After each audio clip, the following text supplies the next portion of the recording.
देख रहे हैं सरसार ट्यूब। मैं देवेंद्र सिंह लड्डू। चलिए, नवरात्र का आज दूसरा दिन है। ब्रह्मचारिणी, ब्रह्मचारिणी क्यों कहलाता है, क्यों पूजा किया जाता है ब्रह्मचारिणी की, क्या क्या है ब्रह्मचारिणी का पूजन करने से।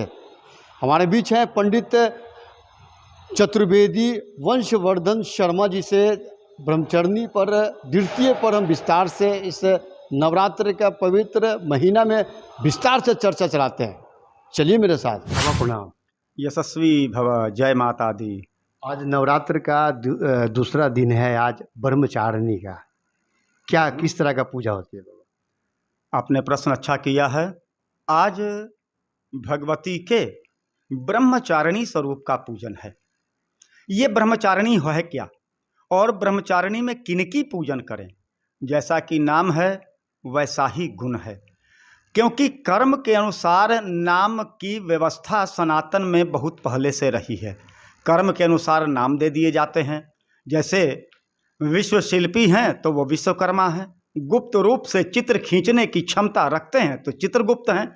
वैसे ही ये ब्रह्मचारिणी हैं। ब्रह्मचारिणी का तात्पर्य यह है कौमार्यावस्था से ब्रह्मचारी के लिए और खास करके विद्यार्थियों के लिए ब्रह्मचारी का पूजन अत्यंत शुभदायी होता है।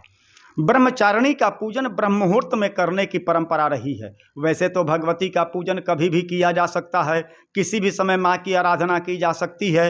माँ से प्रेम करने का कोई समय नहीं होता है, कोई मुहूर्त नहीं होता है, परंतु माँ से विशेष इच्छा की पूर्ति करवानी हो तो व्यवहारिक जीवन में भी देखा जाता है कि हम लोग माँ से जब कुछ विशेष लेना होता है तो माँ की कैसे कहें उसको, माँ को मनाने का प्रयास करते हैं कि पिताजी से कह करके वो थोड़ी व्यवस्था करवा दें।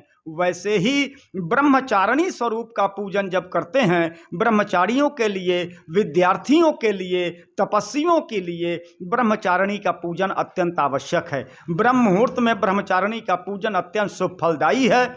अब ब्रह्म मुहूर्त होता क्या है? ब्रह्मचारिणी से ही संबंध उसका भी है।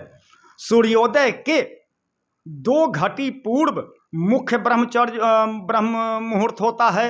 वैसे सूर्योदय के 1 घंटा पहले से, 2 घटी का मतलब ही होता है 48 मिनट का।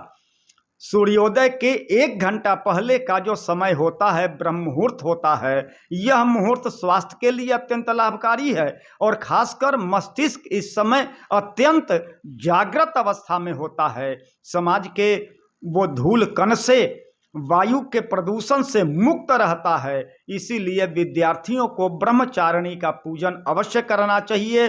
और विद्यार्थियों को इसीलिए कहा जाता है कि ब्रह्म मुहूर्त में उठ करके आराधना करें सरस्वती की। और सरस्वती भगवती के ही एक तीसरे स्वरूप का नाम है। महाकाली, महालक्ष्मी और महासरस्वती भगवती के 3 चरण जो हैं, 3 स्वरूप हैं। इनमें सरस्वती की आराधना ब्रह्मचारिणी के रूप में की जाती है। इसीलिए विद्यार्थियों को अच्छे रिजल्ट की उम्मीद से, अच्छी शिक्षा प्राप्ति की उम्मीद से ब्रह्मचारिणी का पूजन अवश्य करना चाहिए। और हम सामान्य साधकों को भी, जो भगवती के आराधक हैं, उनको भी ब्रह्मचारिणी का पूजन तो अवश्य ही करना चाहिए। इसमें कतई दो मत नहीं है।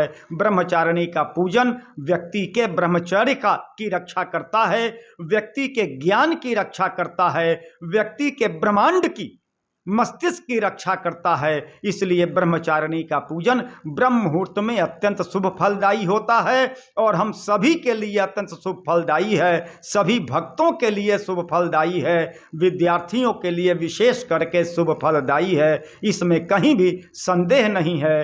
बोल जय माता की, बोल साचे दरबार की जय।